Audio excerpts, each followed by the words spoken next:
अंधजन मंडळाचे शंकर सेठ साबळे नेत्र रुग्णालय, प्रकल्प HV Desai I institute Pune, सहाय्यता शंकरा आय फाउंडेशन. आपल्या डोळ्यांची योग्य काळजी घेण्यासाठी आता सोलापूरमध्ये एक विश्वासार्ह अत्याधुनिक सुविधा देणारे शहर व जिल्ह्यातील सर्वात मोठे नेत्र रुग्णालय उपलब्ध आहे.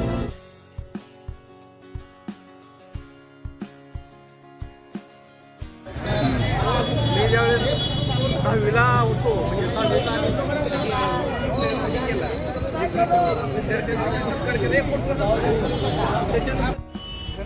समाजाला गरज आहे पाहिजे आहे आणि हे ओळखून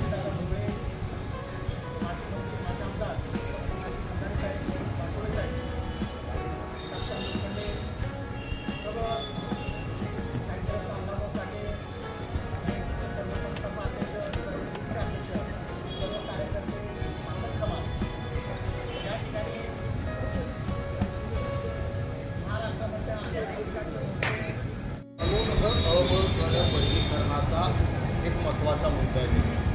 सुप्रीम कोर्टाचा निर्देश असू द्या किंवा आयोगाची शिफारशी असू द्या, त्याच्यामध्ये ही जी मुद्दे आहेत की तुमचा ज्या त्या जाती धर्माचा जो हक्क, अधिकार, वाटा, हिस्सा जो असतो का नाही ती तुम्हाला मिळावा म्हणून वर्गीकरण.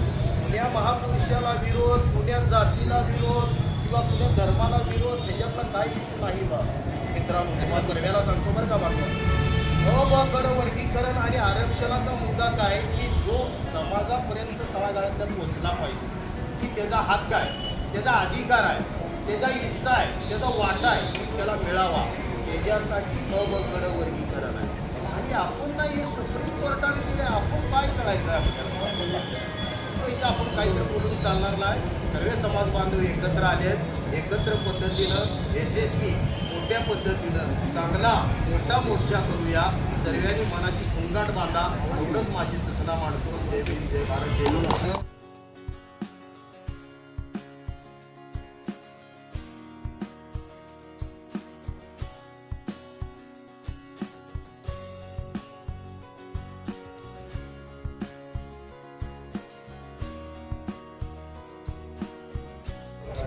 सोलापूर शहर जिल्ह्यातील मातंग समाजाचा धडक मोर्चा, भव्य मोर्चा उद्या 9 सप्टेंबरला या सोलापूर शहरात पार पडतोय.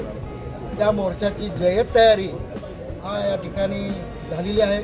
अनेक बैठका सुरू आहेत, नियोजन चालू आहे, नियोजन समित्या याच्यामध्ये कार्यरत झालेल्या आहेत आणि सगळे मिळून त्या ठिकाणी समाजाला जागृत झालेला समाज रस्त्यावर आणून हा 9 तारखेचा मोर्चा यशस्वी करून आरक्षण उपवर्गीकरण समाजाच्या पदरात पाडून घेणारच.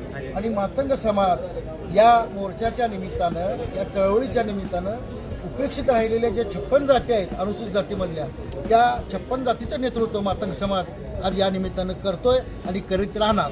त्या मोर्चाला सगळ्या मातंग समाजासह ज्या उपेक्षित 56 जाती आहेत अनुसूचित जातीमधल्या, मग ज्या बोरुड असतील, हिंदू खाटीक असतील, अनेक ज्या उपेक्षित जाती आहेत त्या सगळ्या जातींनी या मोर्चाला सहभागी करण्यासाठी मोठी शक्ती ताकद द्यावी, सक्रिय सहभाग घ्यावा हे नम्रतेची विनंती या निमित्ताने करतो.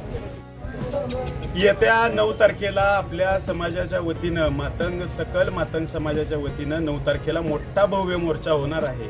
तर त्यासाठी आम्ही सर्व संयोजक मंडळ आणि सकल मातंग समाजाच्या वतीनं सर्वच माझ्या सकल मातंग समाजात असलेल्या 18 पगड जातींना सोबत घेऊन जो मोर्चा होणार आहे त्यासाठी सर्व मोर्चाला उपस्थित आपल्या बंधू भगिनींनो आणि आया बहिणींना, भावाला, आजोबांना सगळ्यांना एकत्र घेऊन आपल्या समाजाची ताकद दाखवायची आहे आणि उपवर्गीकरणाला वाव द्यायचा आहे. एवढी मी आव्हान समाजाला करतो आणि विनंती करतो की 9 तारखेला या मोर्चामध्ये मोठ्या प्रमाणात ताकदीनं समाजाला भविष्य दाखवण्यासाठी एकत्र यावं एवढी विनंती करतो आणि थांबतो.